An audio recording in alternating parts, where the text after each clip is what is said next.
धर्म के सारे वैल्यू सिस्टम को गीता ने चैलेंज कर दिया है। करुणा की बात कर रहा है अर्जुन,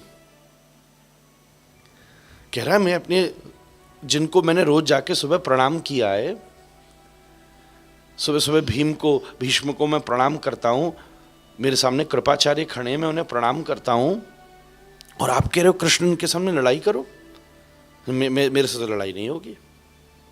ये ऐसी बात, अभी इसी जरा सीन को चेंज कर लीजिए। ऐसे एक बढ़िया सुंदर बैंकेट होता, नाइस कैसेट एसीज लग रहे होते, बढ़िया येलो स्कार्फ पहन के एक सोफे पर माइक पे बैठा होता, अरे आपस में लड़ाई अच्छी नहीं है। क्या सच अ ग्रेट प्रवचन he has given at that time. क्या आपस में लड़ने का फायदा है।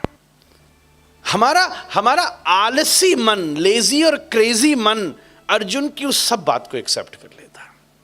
पर श्री कृष्ण ने कहा क्लीब, मेरे पिताजी कहते इस ब्रह्मांड में किसी की हिम्मत नहीं जो अर्जुन को नपुंसक कह सके महाराज। और जैसे ही ये दृष्टि में आया उसने किताब बंद करके रख दी। ये प्रसिद्ध क्यों हो रही है किताब? ब्रेकिंग ऑल द बैरियर्स, पुरानी सारी आइडियोलॉजी को, ये प्रभाव है महाराज। राम के दर से स्वभाव ले आइएगा, कृष्ण के दर से प्रभाव ले आइएगा, और महादेव के दर से सद्भाव ले आइएगा। आपके काम में आपका स्वभाव आने वाला है। कथा इन तीनों चीजों पर काम करती है। कथा आपके स्वभाव पर भी काम करती है, कथा आपके प्रभाव पर भी काम करती है, और कथा आपके सद्भाव पर भी काम करती है। हम तो कितनी बार एक बात बोले, अगर समय समय पर पूर्ण परिवार एक साथ बैठ करके रामायण और महाभारत जैसे शुद्ध ग्रंथों का आस्वादन करे, परिवार की अनंत समस्याएं समाप्त हो जाएंगी महाराज। हम बहुत प्राउड के साथ जूलियस सीजर जैसा नाटक अपनी अंग्रेजी साहित्य की सीबीएसई की कक्षाओं में, एनसीईआरटी की बुक्स में पढ़ाते हैं, जहां कॉन्स्पिरेसीज को शेक्सपियर वर्णन करता है। बहुत विनम्र मेरी निवेदन है, अगर उसी में बताया जाए कि अयोध्या से एक छोटा भाई चलता है बड़े भाई को वापस सिंहासन पर बैठाने के लिए, इतना बड़ा सद्भाव। आपके काम में आपका स्वभाव आएगा, कभी न कभी तो स्वभाव निकलेगा ना। केकई का स्वभाव कुरेद ही तो दिया मंथरा ने, जो बोल पड़ी तापस वेश विशेष उदासी 14 बरस राम बनवासी। कभी न कभी तो बात बनेगी। तीनों काम करेंगे। परिवार को सद्भाव चाहिए, और आपसे निवेदन करूं संसार को प्रभावी चाहिए, पर बंद कमरे में स्वभावी काम करता है। तीनों का सामंजस्य, तीनों का स्वाद चाहिए। चाय बनानी है तो दूध, चाय पत्ती और चीनी तीनों सही मात्रा में चाहिए। कुछ भी कम ज्यादा हुआ तो वो स्वाद खराब हो जाएगा। चीनी ज्यादा डल गई तो, दूध कम डल गया तो, चाय पत्ती ही नहीं डली तो कहोगे क्या लाए हो ये। कभी दूधिया हो जाती है और एक और शब्द निकला पनियल। अरे भाई चाशनी पिला रहा है कि चाय? तीनों का स्वाद चाहिए। सही मात्रा का दूध हो, सही मात्रा की चाय पत्ती हो, सही मात्रा की चीनी हो।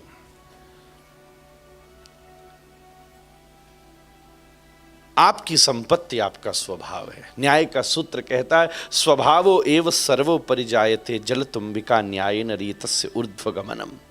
आपसे एक बात बताऊं, आदमी चाहे सड़क के किनारे बैठा हो, अपने पुराने लोगों की कहावत है बाबू जी, चाहे सड़क के किनारे बैठा हो और चाहे सोने के सिंहासन पर बैठ जाए, स्वभाव नहीं छोड़ सकता महाराज। उसका जो भीतर का वो जो मूल स्वभाव है ना, और कहीं ना कहीं वो प्रकट हो ही जाएगा, कितना भी छुपा लिया।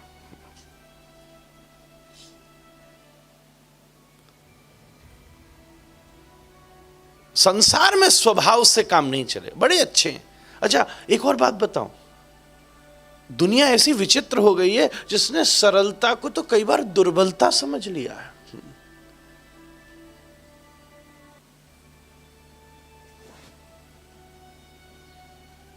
सरलता को दुर्बलता समझ लिया है।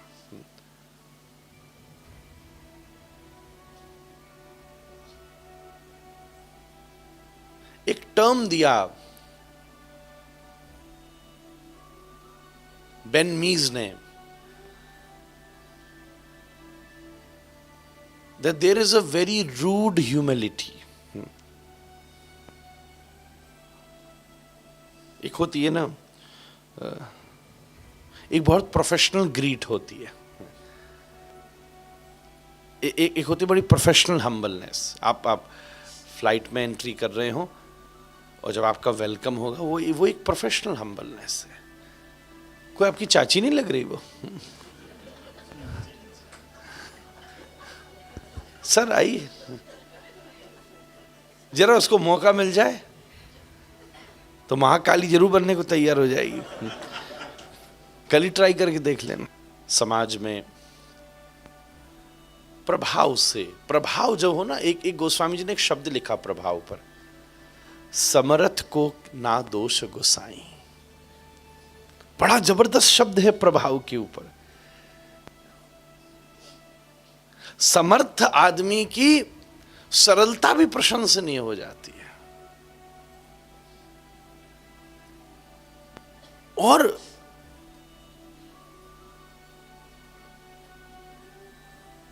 अब मैं ज्यादा नहीं कहना चाहता, अब प्रभावी है कि द्वारिका का नरेश अर्जुन का सारथी बन करके बैठा है।